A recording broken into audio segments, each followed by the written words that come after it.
नमस्कार, मैं हूं आपके साथ रितिका शर्मा और आप देख रहे हैं एशियन भारत। आइए रुक करते हैं बुलेटिन की ओर। पूर्व मुख्यमंत्री शिवराज सिंह चौहान शनिवार को भाजपा प्रत्याशी जनार्दन मिश्रा के समर्थन में चुनावी सभा को संबोधित करने मऊगंज पहुंचे। रीवा लोकसभा सीट से बीजेपी प्रत्याशी जनार्दन मिश्रा के समर्थन में हुई सभा में उनके निशान पर राहुल गांधी रहे और उन्होंने कांग्रेस और इंडिया गठबंधन पर भी जमकर हमला बोला। उन्होंने कहा कि कांग्रेस का विसर्जन तय है। उन्होंने कहा कि कांग्रेस को रामलला का निमंत्रण दिया गया कि प्राण प्रतिष्ठा में भाग लीजिए।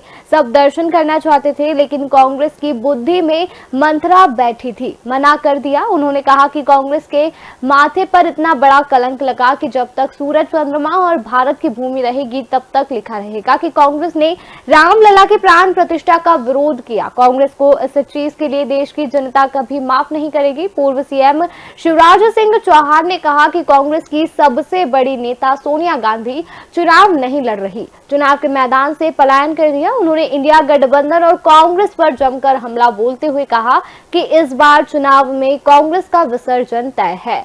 उन्होंने कहा कि ये इंडी फिंडी गठबंधन अब ना तो बचने वाले हैं और ना ही चलने वाले हैं। मऊगंज की सभा में पूर्व मुख्यमंत्री शिवराज सिंह चौहान ने कहा कि राहुल गांधी कह रहे थे कि भाजपा ने अपने घोषणा पत्र में गरीबों के लिए कुछ कहा ही नहीं है। अरे राहुल बाबा, हमने हिंदी में संकल्प पत्र जारी किया है, जरा ध्यान से पढ़ लो। हिंदी नहीं आती तो अंग्रेजी वाला पढ़ लो। अब अंग्रेजी भी तुम्हारी समझ नहीं आए तो इटली वाली भाषा तो हम नहीं ला सकते। विकास के जितने काम भारतीय जनता पार्टी की सरकार में प्रधानमंत्री श्री मोदी जी के नेतृत्व में और राज्य सरकार में हमने जो किए कभी कांग्रेस में किए थे क्या? कांग्रेस का विकास से लेना देना नहीं है, जनता की भलाई से कोई लेना देना नहीं है, गरीबों के कल्याण से कोई लेना देना नहीं है। अब वो तो गरीबों का कल्याण क्या होता है कोई नहीं जानते।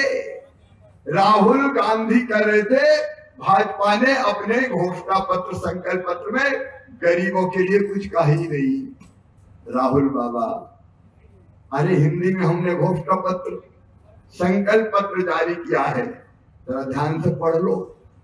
और हिंदी नहीं आती तो अंग्रेजी वाला पढ़ लो। अब अंग्रेजी भी तुम्हारी समझ में नहीं आए तो इटली वाली भाषा तो हम नहीं ला सकते। विकास